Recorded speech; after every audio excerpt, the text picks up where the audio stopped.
اور ڈرو اس دن سے جب کوئی کسی کے ذرا کام نہ آئے گا، نہ کسی سے فدیہ قبول کیا جائے گا، نہ کوئی سفارشی آدمی کو فائدہ دے گی، اور نہ مجرموں کو کہیں سے کوئی مدد پہنچ سکے گی۔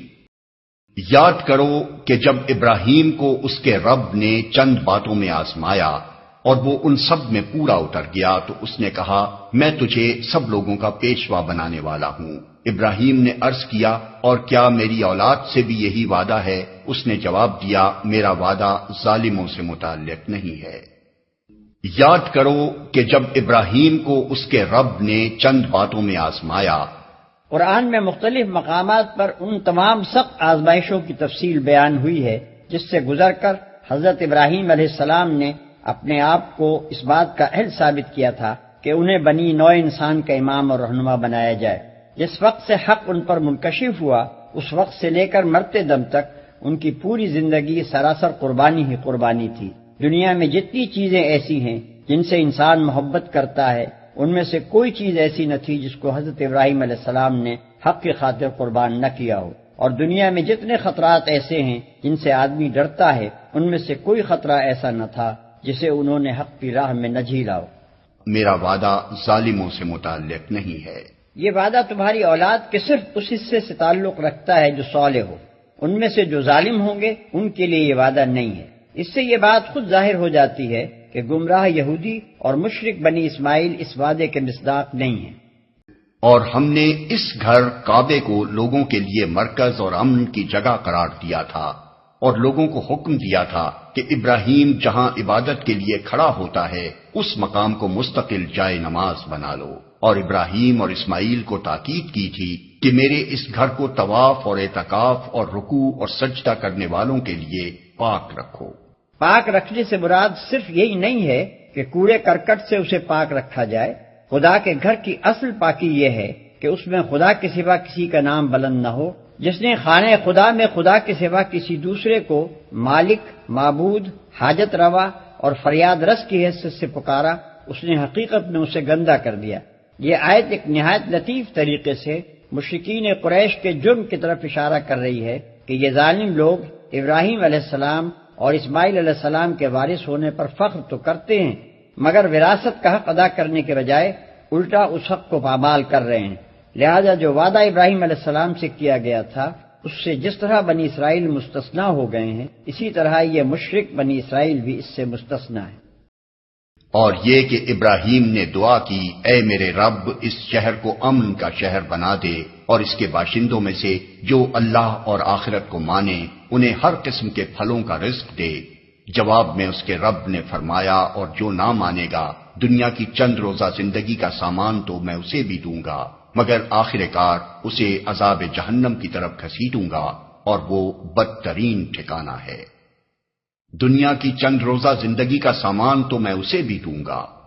حضرت ابراہیم علیہ السلام نے جب منصب امامت کے متعلق پوچھا تھا تو ارشاد ہوا تھا کہ اس منصب کا وعدہ تمہاری اولاد کے صرف مومن و صالح لوگوں کے لیے ہے، ظالم اس سے مستثنا ہے۔ اس کے بعد حضرت ابراہیم علیہ السلام رزق کے لیے دعا کرنے لگے تو سابق فرمان کو پیش نظر رکھ کر انہوں نے صرف اپنی مومن اولاد ہی کے لیے دعا کی مگر اللہ تعالیٰ نے جواب میں اس غلط فہمی کو فوراً رفع فرما دیا اور انہیں بتایا کہ امامت صالحہ اور چیز ہے اور رزق دنیا دوسری چیز۔ امامت صالحہ صرف مومنین صالحین کو ملے گی مگر رزق دنیا مومن و کافر سب کو دیا جائے گا۔ اس سے یہ بات خود بخود نکل آئی کہ اگر کسی کو رزق دنیا فراوانی کے ساتھ مل رہا ہو تو وہ اس غلط فہمی میں نہ پڑے کہ اللہ اس سے راضی بھی ہے اور وہی خدا کی طرف سے پیشوائی کا مستحق بھی ہے۔ اور یاد کرو ابراہیم اور اسماعیل جب اس گھر کی دیواریں اٹھا رہے تھے تو دعا کرتے جاتے تھے اے ہمارے رب ہم سے یہ خدمت قبول فرما لے، تو سب کی سننے اور سب کچھ جاننے والا ہے۔ اے رب ہم دونوں کو اپنا مسلم بنا، ہماری نسل سے ایک ایسی قوم اٹھا جو تیری مسلم ہو، ہمیں اپنی عبادت کے طریقے بتا اور ہماری کوتاہیوں سے درگزر فرما، تو بڑا معاف کرنے والا اور رحم فرمانے والا ہے۔ اور اے رب ان لوگوں میں خود انہی کی قوم سے ایک ایسا رسول اٹھائیو جو انہیں تیری آیات سنائے، ان کو کتاب اور حکمت کی تعلیم دے اور ان کی زندگیاں سنوارے، تو بڑا مقتدر اور حکیم ہے۔ ان کو کتاب اور حکمت کی تعلیم دے اور ان کی زندگیاں سنوارے۔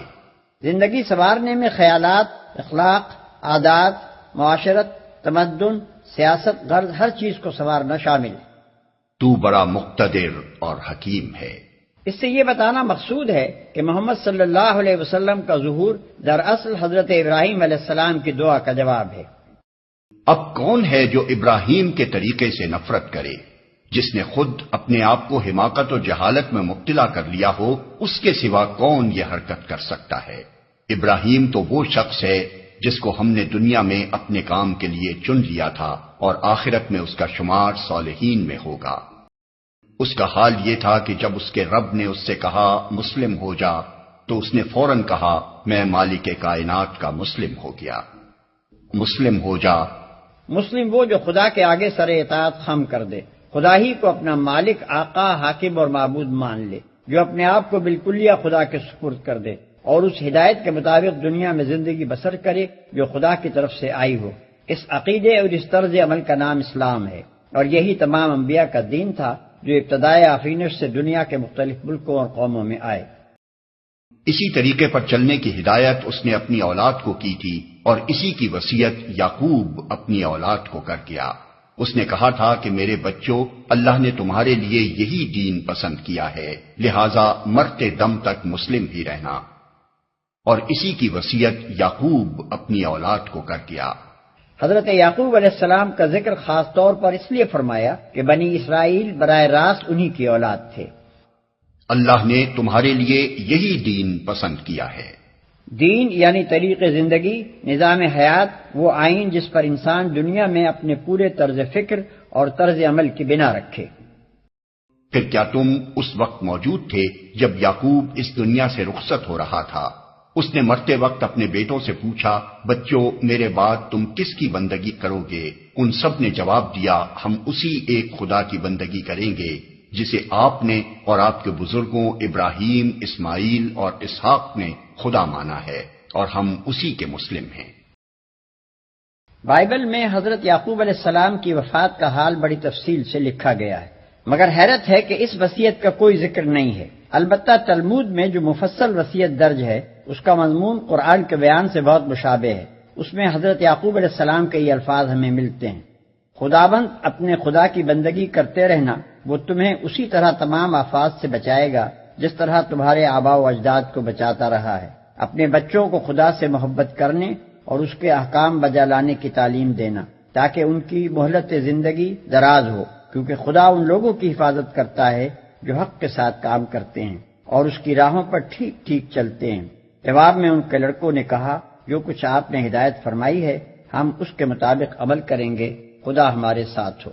تب یعقوب علیہ السلام نے کہا، اگر تم خدا کی سیدھی راہ سے دائیں یا بائیں نہ مڑو گے تو خدا ضرور تمہارے ساتھ رہے گا۔ وہ کچھ لوگ تھے جو گزر گئے، جو کچھ انہوں نے کمایا وہ ان کے لیے ہے، اور جو کچھ تم کماؤ گے وہ تمہارے لیے ہے۔ تم سے یہ نہ پوچھا جائے گا کہ وہ کیا کرتے تھے۔ یعنی اگرچہ تم ان کی اولاد صحیح، مگر حقیقت میں تمہیں ان سے کوئی واسطہ نہیں۔ ان کا نام لینے کا تمہیں کیا حق ہے جبکہ تم ان کے طریقے سے پھر گئے؟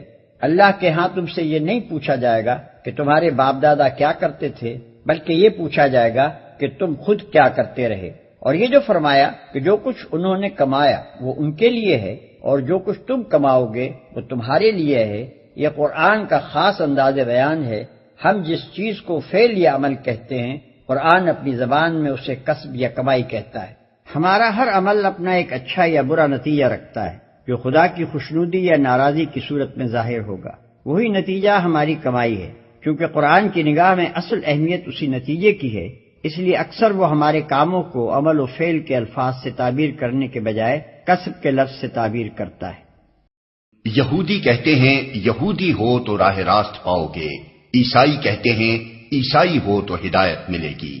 ان سے کہو نہیں، بلکہ سب کو چھوڑ کر ابراہیم کا طریقہ، اور ابراہیم مشرکوں میں سے نہ تھا۔ اس جواب کی لطافت سمجھنے کے لیے دو باتیں نگاہ میں رکھیے۔ ایک یہ کہ یہودیت اور عیسائیت دونوں بعد کی پیداوار ہیں۔ یہودیت اپنے اسلام اور اپنی مذہبی خصوصیات اور رسوم و قواعد کے ساتھ تیسری چوتھی صدی قبل مسیح میں پیدا ہوئی، اور عیسائیت جن عقائد اور مخصوص مذہبی تصورات کے مجموعے کا نام ہے، وہ تو حضرت مسیح علیہ السلام کے بھی ایک مدت بعد وجود میں آئے ہیں۔ اب یہ سوال خود بخود پیدا ہوتا ہے کہ اگر آدمی کے برسر ہدایت ہونے کا مدار یہودیت یا عیسائیت اختیار کرنے ہی پر ہے، تو حضرت ابراہیم علیہ السلام اور دوسرے انبیاء اور نیک لوگ جو ان مذہبوں کی پیدائش سے صدیوں پہلے پیدا ہوئے تھے اور جن کو خود یہودی اور عیسائی بھی ہدایت یافتہ مانتے ہیں، وہ آخر کس چیز سے ہدایت پاتے تھے؟ ظاہر ہے کہ وہ یہودیت اور عیسائیت نہ تھی، لہذا یہ بات آپ سے آپ واضح ہو گئی کہ انسان کے ہدایت یافتہ ہونے کا مدار ان مذہبی خصوصیات پر نہیں ہے جن کی وجہ سے یہودی اور عیسائی وغیرہ مختلف فرقے بنے ہیں، بلکہ دراصل اس کا مدار اس عالمگیر صراط مستقیم کے اختیار کرنے پر ہے جس سے ہر زمانے میں انسان ہدایت پاتے رہے ہیں۔ دوسری یہ کہ خود یہود و نصارہ کی اپنی مقدس کتابیں اس بات پر گواہ ہیں کہ حضرت ابراہیم علیہ السلام ایک اللہ کے سوا کسی دوسرے کی پرستش، تقدیس، بندگی اور اطاعت کے قائل نہ تھے، اور ان کا مشن ہی یہ تھا کہ خدائی کی صفات و خصوصیات میں اللہ کے ساتھ کسی اور کو شریک نہ ٹھہرایا جائے۔ لہذا یہ بالکل ظاہر ہے کہ یہودیت اور نصرانیت دونوں اس راہ راست سے منحرف ہو گئی ہیں جس پر حضرت ابراہیم علیہ السلام چلتے تھے، کیونکہ ان دونوں میں شرک کی آمیزش ہو گئی ہے۔